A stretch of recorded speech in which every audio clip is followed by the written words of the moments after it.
Donc les destinataires, on va les sélectionner par liste, d'où l'importance de tenir bien à jour ces listes et de les structurer correctement.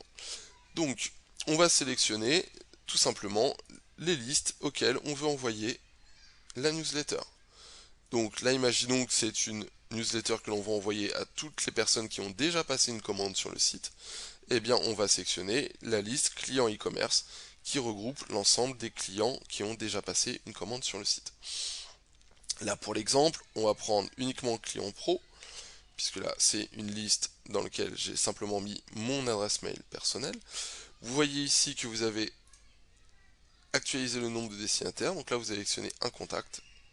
Si je coche celle-ci en plus, vous allez sélectionner 21 contacts. Alors, vous voyez que vous avez des filtres ensuite que vous pouvez utiliser, mais ça on y viendra dans un second temps, pour l'instant on n'y est pas. Enfin, on n'en a pas besoin. Donc voilà, une fois que vous avez sélectionné votre liste de destinataires, vous allez sur prochaine étape. Donc là, vous recontrôlez, tout est prêt, l'objet de la campagne, l'expéditeur, bon ça bouge pas, la conception, c'est-à-dire quel est le contenu de votre mail, et les listes d'envoi, et là on a liste de nombre de destinataires total, 1, on est OK. Là maintenant, on va aller sur programmer.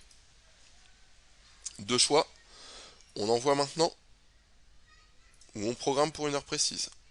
Un jour et une heure précise. Imaginons mercredi, j'ai une opération de lancement de produit. J'ai préparé tout ce qu'il faut avant sur mon site web, bien évidemment, pour envoyer les gens vers les bonnes adresses avec les bonnes catégories. Et imaginons que je compte lancer mon produit mercredi matin. Je me dis que je lance la campagne à 11h30. Je continue. On demande une revalidation. On vérifie. On confirme. Et voilà. Et donc votre campagne, quand on va dans toutes les campagnes,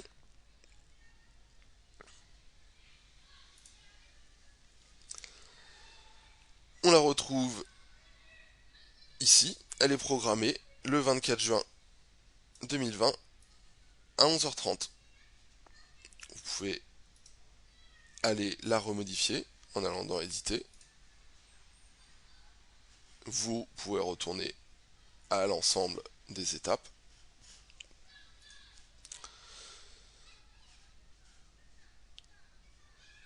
Vous pouvez avoir un aperçu PC et mobile.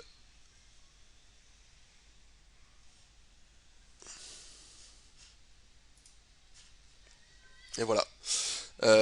Si je reviens sur les campagnes, donc là vous voyez qu'on a différentes statistiques. Ces statistiques, ça nous permet de savoir pour chaque campagne à combien de personnes elle est envoyée, donc les destinataires, combien de personnes l'ont ouverte et combien de personnes ont cliqué sur un des liens qui étaient dans la campagne. Si je clique sur ma campagne,